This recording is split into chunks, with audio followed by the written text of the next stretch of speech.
Scooter অ্যাক্সিডেন্টে হাত ভাঙার পর মা আমাকে দিয়ে প্রতিজ্ঞা করিয়ে নিয়েছিল যে আর কোনো দিন দু চাকার গাড়ি চালাবো না। তারপর থেকেই আমি একটা সেকেন্ড হ্যান্ড গাড়ির খোঁজ করছিলাম। অনেককে বলেও রেখেছিলাম। রবিবার কাগজে বিজ্ঞাপন দেখে ফোন করতাম। একদিন সন্ধ্যাবেলায় আমার বাড়িতে এসে হাজির হলেন এক ভদ্রলোক। নাম বললেন তুষার সামন্ত। জিজ্ঞেস করলেন আমার গাড়ি কেনা হয়ে গেছে কিনা। আমি না বলাতে উনি বললেন, আমার গাড়িটা আমি বিক্রি করতে চাই, আপনি একবার আমার গাড়িটা দেখুন। ভদ্রলোক অচেনা, তাই আমি ওনার ব্যাপারে প্রথমেই একটু খোঁজ খবর নেওয়ার চেষ্টা করে বললাম, আমার খবর আপনি কোথা থেকে পেলেন? ভোম্বল আমার গ্যারেজের মেকানিক। অনেকের মতো ওকেও আমি জানিয়ে রেখেছিলাম আমার প্রয়োজনের কথা। আমি আশ্বস্ত হয়ে বললাম, ঠিক আছে, আপনি আপনার ঠিকানা ফোন নম্বর দিন, একদিন আমি গিয়ে দেখে আসবো আপনার বাড়িতে। আপনাকে কষ্ট করে যেতে হবে না, গাড়িটা আমি এখানেই চালিয়ে এনেছি, আপনার বাড়ির সামনেই আছে, আপনি বাইরে আসুন, এখনই দেখে নিন। আমি একটু আশ্চর্যই হলাম। গাড়ি বিক্রি করার জন্য কেউ গাড়িটা চালিয়ে নিয়ে সম্ভাব্য খদ্দেরের বাড়িতে চলে আসে না। তাছাড়া আমার আর একটা অসুবিধাও ছিল। ড্রাইভিং স্কুলে আমি গাড়ি চালানো শিখে লাইসেন্স পেলেও 4 চাকা চালাতে আমি সেরকম পটু নই। 4 চাকার ব্যাপারে সেরকম জ্ঞানগম্যও নেই। আমার মনে পড়ল পাড়ার বন্ধু অসীমের কথা।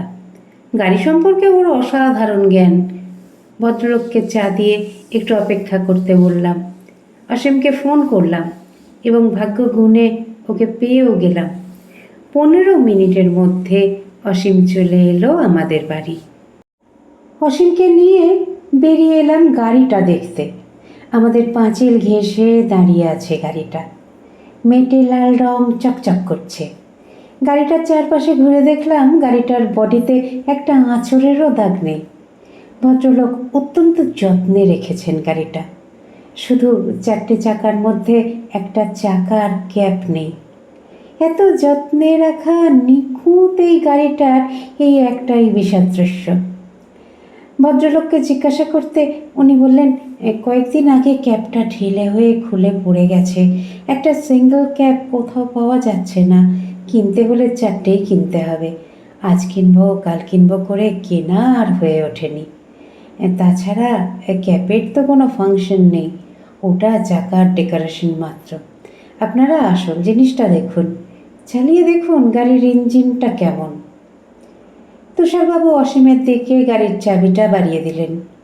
আমি সামনে অসীমের পাশে বসলাম, পেছনে তুষারবাবু। গাড়িতে উঠে স্টার্ট দেওয়ার কিছুক্ষণ পরে অসীম গাড়ির এসিটা চালিয়ে দিল। আমি এতদিনে অসীমের কাছে কিছু কিছু ফান্ডা পেয়েছি। তার একটা হলো এসির লোড নিয়ে গাড়িটা কেমন চলে দেখে বোঝা যায় ইঞ্জিনের কন্ডিশন কেমন। এসিটা সত্যিই আরামদায়ক, বরং আমার একটু শীত শীত করছিল। অসীম তখন ছোটোখাটো গাড়িটায় চাকা ফেলে দেখে নিচ্ছে গাড়ির সাসপেনশন কীরকম। এসির ঠান্ডা হাওয়া বয়ে গাড়ির পারফিউমের সুন্দর একটা গন্ধ নাকে আসছিল। তার মধ্যে অসীম চালিয়ে দিল গাড়ির মিউজিক সিস্টেমটা। অসীমবাবুর রুচি ভালো। হরিপ্রসাদ চৌরাশিয়ার বাঁশির মূর্ছনায় স্বর্গীয় হয়ে উঠল গাড়ির ভেতরটা। অসীম আমাকে এক ফাঁকে ছোট্ট একটা ইঙ্গিতে বুঝিয়ে দিল গাড়ির কন্ডিশন দুর্দান্ত। গাড়িটার ট্রায়াল রান শেষ করে আমরা বাড়ি ফিরে এলাম। অসীম তুষারবাবুকে জিজ্ঞেস করল, আপনার গাড়ির কন্ডিশন এত ভালো, আপনি গাড়িটা বিক্রি করে দিতে চাইছেন কেন? একদম নিরুপায় হয়ে বিক্রি করছি। আমি ট্রান্সফার হয়ে নিউ ইয়র্ক চলে যাচ্ছি। সামনের সপ্তাহেই আমাকে চলে যেতে হবে। কলকাতায় ভাড়া বাড়িতে থাকি, গাড়িটা রেখে যাওয়ার কোনো উপায় নেই, বাধ্য হয়ে বিক্রি করে দিতে হচ্ছে। অসীম ভদ্রলোকের জরুরি প্রয়োজনটার সুযোগ নিয়ে বলল, আমরা কিন্তু 1 লাখ দিতে পারবো। ভদ্রলোক এক কথায় রাজি হয়ে গেলেন। আমি বেঁকা চোখে অসীমের দিকে তাকালাম। এক কথায় রাজি হওয়াতে ওর ভুরু দুটো কুঁচকে আছে। গম্ভীর গলায় বলল, কোনো গণ্ডগোল নেই তো? মোটর ভেহিকেলসে পুলিশের ট্রাফিক ডিপার্টমেন্টে খোঁজ নিন, পুরো খোঁজ খবর পেলে তবেই আমাকে টাকা দেবেন। ওনার শর্তে আমি রাজি হয়ে গেলাম। তবে তারপরও আরও একটা অবাক করে দেওয়া প্রস্তাব দিলেন উনি। এসব যখন পাকা কথা হয়েই গেল, গাড়িটা আজ থেকে আপনার কাছেই থাক। আমি তাড়াতাড়ি প্রতিবাদ করে উঠলাম, না না না, তা হয় না, আগে আপনাকে টাকা দিয়ে ওনারশিপ নেই। তুষারবাবু ম্লান হেসে বললেন, খুব অবাক হচ্ছেন তাই না? সত্যি কথা বলবো, গাড়িটা আমার ভীষণ প্রিয়। আমি তো জানি আপনারা খোঁজ খবর করে কোনো গণ্ডগোল পাবেন না, আর গাড়িটাও আপনার হয়ে যাবে। একবার যখন মনস্থ করে ফেলেছি যে গাড়িটা আপনাকে বিক্রি করে দেব, তখন আর চোখের সামনে গাড়িটা রেখে মন খারাপ বাড়াতে চাই না। তুষারবাবুর জোরাজুরিতে রাজি হয়ে গেলাম। আসলে নিজের ভেতরেও ঝাঁ চকচকে গাড়িটা পাওয়ার একটা উত্তেজনা তো ছিলই। অসীম বাস্তব বুদ্ধি সম্পন্ন ছেলে। তুষারবাবুকে বাড়িতে নামিয়ে আসার অছিলায় ওর বাড়িতেই নিয়ে গেল আমাকে। বাড়িতে দেখলাম তুষারবাবুর স্ত্রী আর ছোট্ট এক ছেলে আছে। ফেরার সময় তুষারবাবুর পাড়ার এক পানের দোকান থেকে অসীম কায়দা করে খোঁজ নিয়ে নিল গাড়িটা তুষারবাবুরই। রোজ সকালে উনি গাড়িটা চেপে ছেলেকে স্কুল যাওয়ার বাস স্ট্যান্ডে নামিয়ে অফিস যান আর সন্ধেবেলায় বাড়ি ফেরেন। বাড়ি ফিরেই আমি চিৎকার করে মাকে ডাকলাম, মা, গাড়ি কেনা হয়ে গেছে, তাড়াতাড়ি দেখবে এসো। এরকম দুম করে সন্ধেবেলায় গাড়ি কেনা হয়ে গেল দেখে মা বাবাও খুব অবাক হলো। অসীম মা বাবাকে দু চক্কর গাড়িটাই ঘুরিয়েও দিল। আমার মতো মা বাবারও খুব পছন্দ হয়ে গেল গাড়িটা। তবে মা বলল, আগে তুষারবাবুকে পুরো টাকাটা দে, তারপর মন্দিরে পুজো দিয়ে গাড়িটা চাপবি। খুব খুশি মনে ঘুমোতে গেলাম। উত্তেজনায় রাত্রে প্রথমে ঘুমই আসছিল না, তারপর ঘুমিয়ে পড়েই এক সাংঘাতিক স্বপ্ন দেখলাম। স্বপ্নে দেখলাম আমি গাড়িটার কাছে এগিয়ে গেলাম, তারপর চাবি দিয়ে পেছনের ডিকিটা খুললাম। ডিকির মধ্যে করে রাখা আছে একটা মৃতদেহ।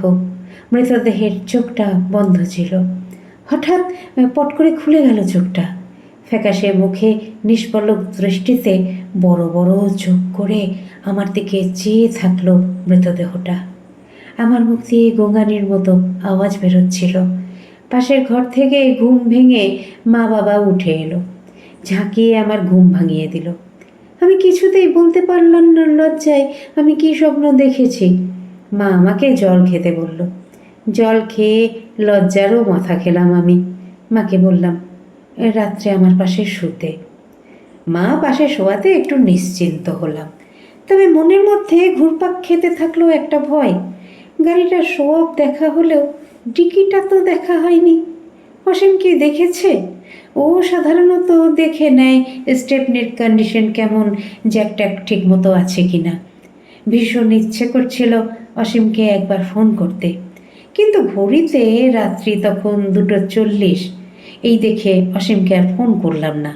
অনেকক্ষণ ঘুম না এলেও শেষ পর্যন্ত ভোরের দিকে ঘুমিয়ে গেলেও আর কোনো দুঃস্বপ্ন দেখলাম না। সকালবেলা ঘুম থেকে উঠেই প্রথমেই গাড়ির চাবিটা নিয়ে নিচে গেলাম। একটা দমবন্ধ উত্তেজনা নিয়ে গাড়ির ডিকিটা খুললাম। তারপর স্বস্তির নিঃশ্বাস ছাড়লাম। না, ডিকিতে কিচ্ছু নেই। খুব খুঁটিয়ে ডিকির ম্যাটটা দেখলাম, কোনো রক্তের দাগটাগও নেই।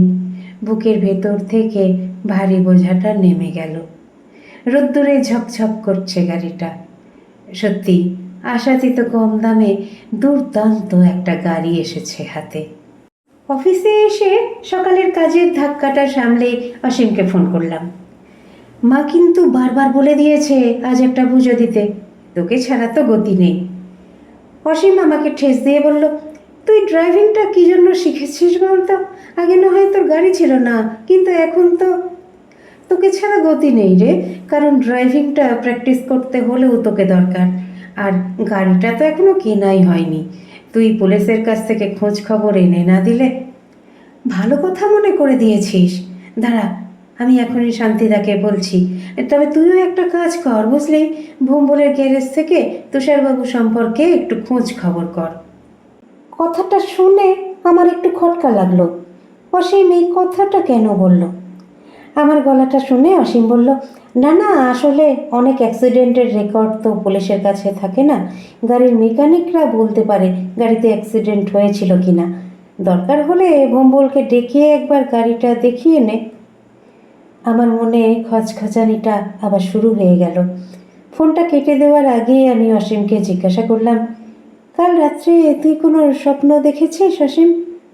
অসীম গম্ভীর গলায় বলল, দেখেছি তোর নতুন গাড়িটায় চাপিয়ে তুই আমাকে আমার বাংলায় চা খাওয়াতে নিয়ে যাচ্ছিস।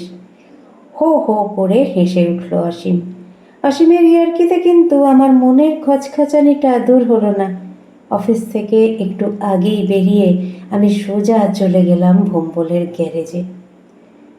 তুষারবাবুর মতো সজ্জন লোক আর দুটো হয় না। ভোম্বল তুষারবাবুকে দরাজ হাতে সার্টিফিকেট দিয়ে বলল, ওনার গাড়িটার মতো গাড়ি হয় নাকি? 4 বছর হতে চলল, মনে হবে গেল মাসেই শোরুম থেকে কিনেছেন। শুধু বাড়ি আর অফিস, অফিস আর বাড়ি, এর বাইরে কোথাও যেতেন না। কতবার বলেছি একবার লং ড্রাইভে দীঘা ঘুরে আসুন বৌদি আর ছেলেকে নিয়ে। আমি আবার নতুন করে আশ্বস্ত হলাম।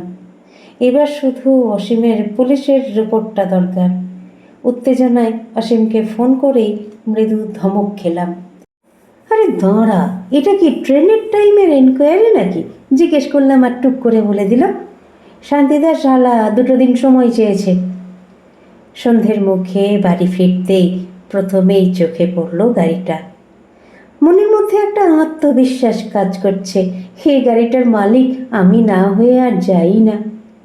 তবে বাড়ি ফিরতেই মা 2 কথার পর তাড়া দিল, কিরে গাড়িটা পুজো দেওয়ার ব্যাপারে কি করলি? অসীমকে বলেছি মা, সবাই মিলে গিয়ে একদিন পুজো দেব। পরের দিন রাত্রে আমি আর কোনো স্বপ্ন না দেখলেও হঠাৎ একটা আচমকা শব্দে আমার ঘুমটা ভেঙে গেল। আজও সেই গভীর রাত্রি, 2:30। আওয়াজটা মনে হলো গাড়ির দরজা বন্ধ করার আওয়াজ, আর সেটা আমাদের বাড়ির কম্পাউন্ডের ড্রাইভ থেকে। তার মানে আওয়াজটা হলো আমার হাতে চলে আসা গাড়িটার থেকে। চট করে আমার মনে পড়ে গেল অসীম সাবধান করে দিয়েছিল গাড়ির মিউজিক সিস্টেমটা খুলে রাখতে। আজকাল চোরের খুব উপদ্রব হয়েছে, মিউজিক সিস্টেমটা ডিচার্জ করতে বেমালুম ভুলে গেছি। সিট দ্বারা টান টান করে আমি দোতলার জানলার একপাশে চলে এলাম। এই জানলা দিয়ে দেখা যায় গাড়িটা। চোরেদের যাতে চোখে না পড়ে যায় তাই জানলার এক পাশ থেকে পর্দাটাকে অল্প ফাঁক করে বাইরে তাকালাম, আর সঙ্গে সঙ্গে সিট দ্বারা দিয়ে ঠান্ডা একটা স্রোত নেমে গেল। গাড়ির সামনের চাকায় ঠেস দিয়ে বসে আছে সেই লোকটা যার লাশটাকে কাল রাত্রে আমি স্বপ্নে দেখেছিলাম। সেই বড় বড় চোখগুলো সরাসরি চেয়ে আছে আমার চোখের দিকে। কোনো রকমে চোখ বন্ধ করে মায়ের ঘরে চলে এলাম। মাকে আর কিছু বললাম না, মাকে ঠেলে ঠুলে অল্প জায়গা করে শুয়ে পড়লাম। পরের দিন সকালে উঠে ঠিক করলাম মায়ের কথা শুনে আজ পুজোটা দিয়েই আসবো। বিশ্বাস করি বা না করি, গাড়িটার সঙ্গে একটা অশুভ কিছু ব্যাপার আছে। অফিসে এসে কাজ গুছিয়ে প্রথমে অসীমকে ফোন করলাম। ফোনটা ধরে অসীম প্রথমেই বলল, তোকে এক্ষুনি ফোন করতে যাচ্ছিলাম।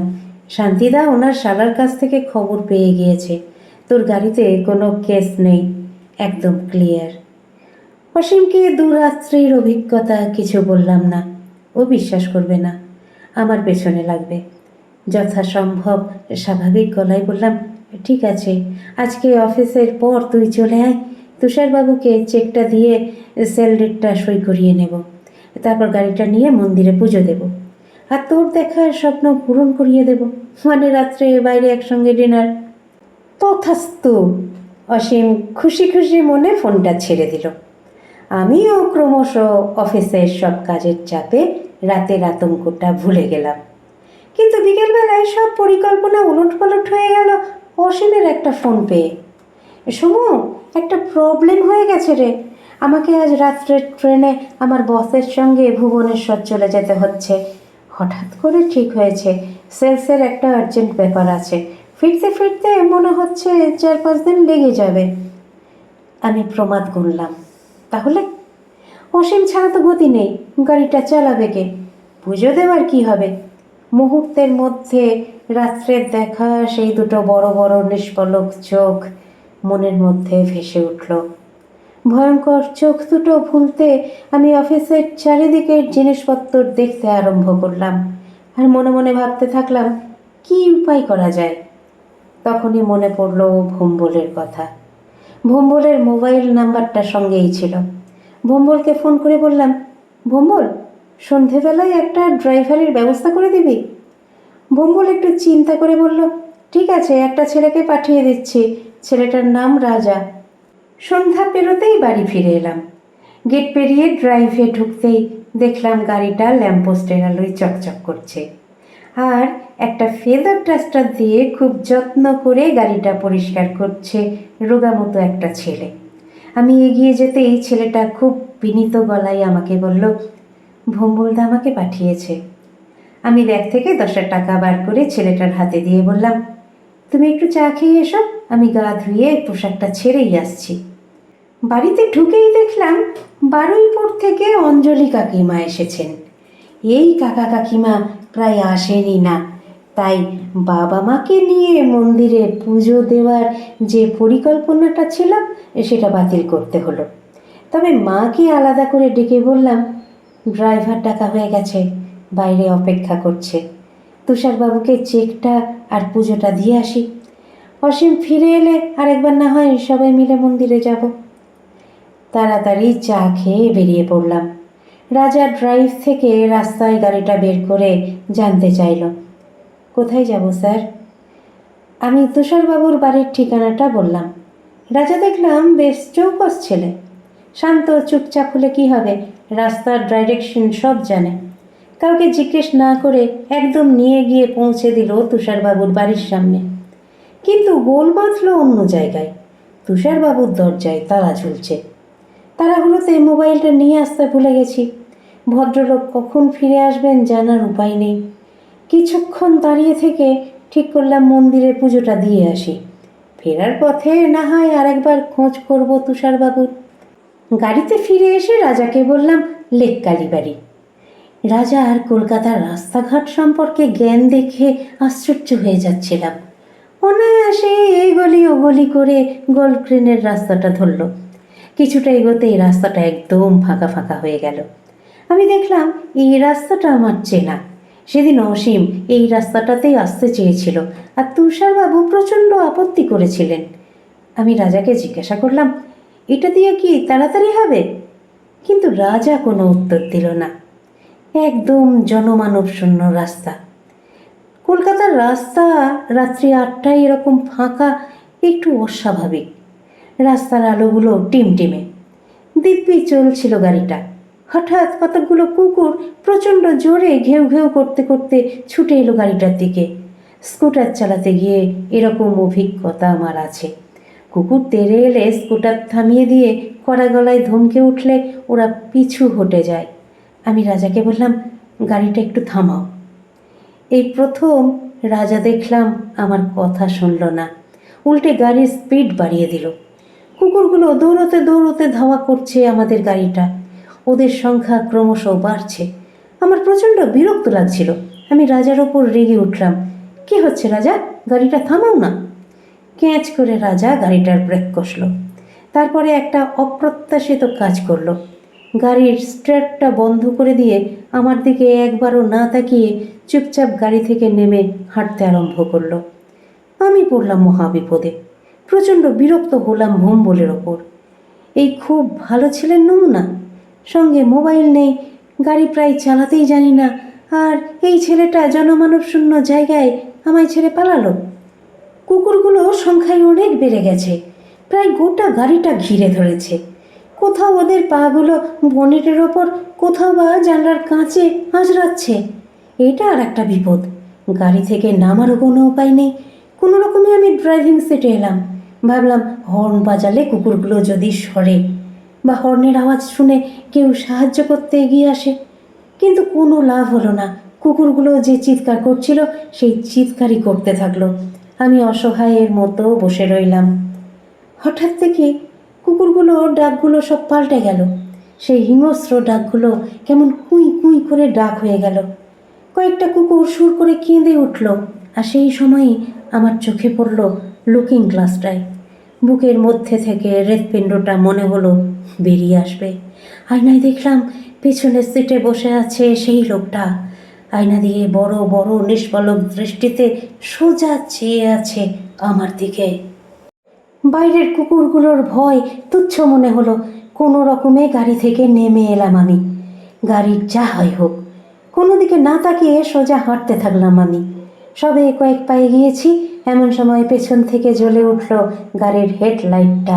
সেই আলোয় আমি দেখলাম রাস্তার ধারে চকচক করছে থালার মতো একটা জিনিস। আমি মুখটা ঘুরিয়ে নিতেই পেছন থেকে বেজে উঠল হর্নটা।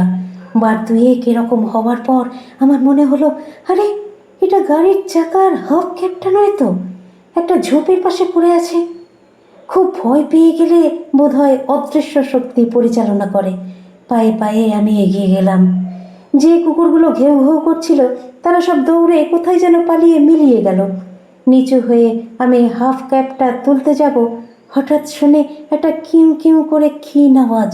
ঝোপটার মধ্যে দেখলাম একটা ছোট্ট কুকুরছানা গুটিসুটি মেরে শুয়ে আছে।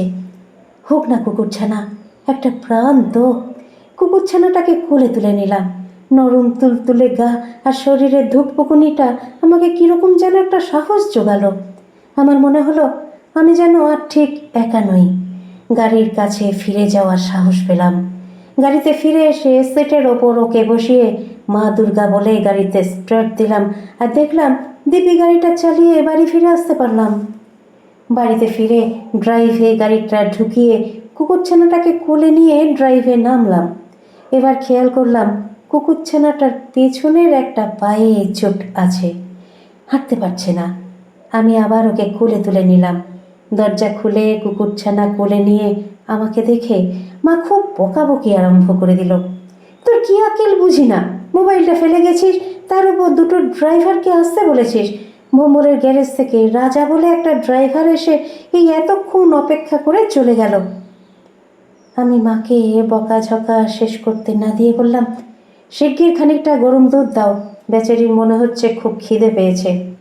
মার অবশ্য রাখতে যতক্ষণ, ঠান্ডা হতেও ততক্ষণ। কুকুরছানাটাকে কয়েক ঘন্টার মধ্যেই মা আদর করে নাম রেখে দিল ভোলা। আমার খাটের তলায় মা কাঁথা দিয়ে ভোলার বিছানা করে দিল। কুণ্ডলি পাকিয়ে ভোলা দিব্যি ঘুমিয়ে পড়ল বিছানাটায়। রাত্রি 2:30টেই আবার ঘুম ভেঙে গেল। এবার আর কোনো স্বপ্ন দেখে নয় বা গাড়ির দরজার আওয়াজ শুনে নয়। হঠাৎ শুনে ভোলা কুই কুই করে ডাকছে। বেড ল্যাম্পটা জ্বালিয়ে প্রথমেই খাটের তলাটা দেখলাম। ভোলার বিছানাটা ফাঁকা। তারপরেই দেখলাম ভোলা লাফিয়ে লাফিয়ে জানলাটায় ওঠার চেষ্টা করছে। আমার দমটা আবার গলার কাছে আটকে এলো। কিছুতেই বাইরে তাকাবো না করেও জানলার পর্দাটা অল্প ফাঁক করে বাইরে তাকিয়েই ফেললাম। নিচে চাঁদের আলোয় চকচক করছে গাড়িটা, আর গাড়ির পাশে দাঁড়িয়ে আছে সেই লোকটা। বড় বড় নিষ্পলক চোখ, তবে আজ যেন চোখের ভাষাটা নরম। মাথার থেকে টুপিটা খুলে আমাকে অভিবাদন জানালো লোকটা। তারপর হাঁটতে হাঁটতে আমাদের বন্ধ গেটটা খুলে অনায়াসে চলে গেল। এরপর আমি আর কোনো দিন দেখতে পাইনি লোকটাকে। ভোলাকে পরের দিন ডাক্তারের কাছে নিয়ে গিয়েছিলাম।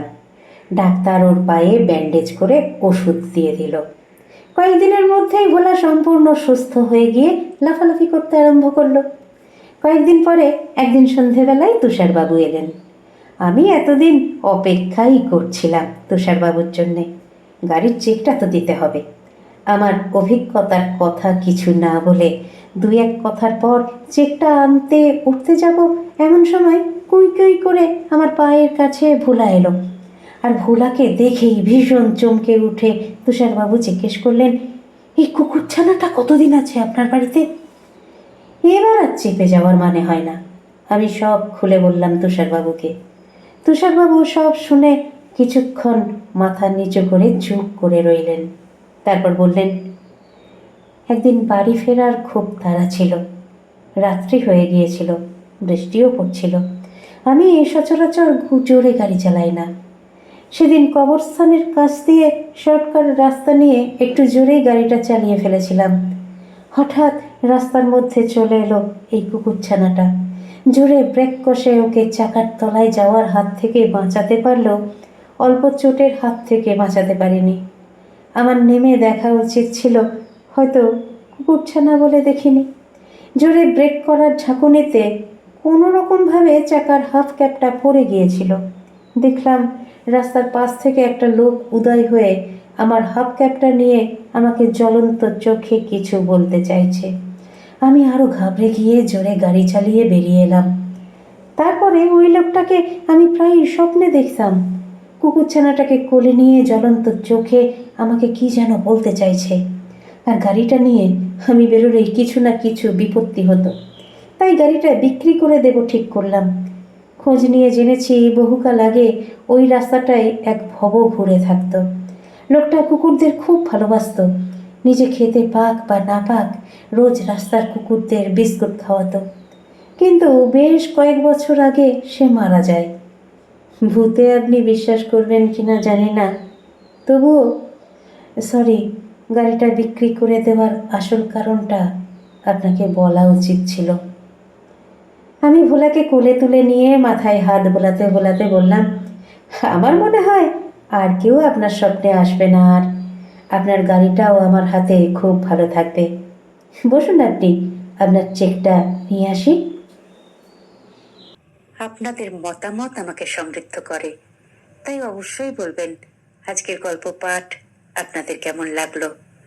যারা চ্যানেলটিকে সাবস্ক্রাইব করেছেন তাদের অসংখ্য ধন্যবাদ। আর যারা এখনো পর্যন্ত সাবস্ক্রাইব করেননি তারা একটু কষ্ট করে সাবস্ক্রাইব করে নিয়ে সঙ্গে থাকুন না প্লিজ। একটু লাইক শেয়ার এগুলো নিশ্চয়ই বলে দিতে হবে না। সুস্থ থাকবেন, সুন্দর থাকবেন আর অপেক্ষা রাখবেন পরবর্তী গল্পের। নমস্কার।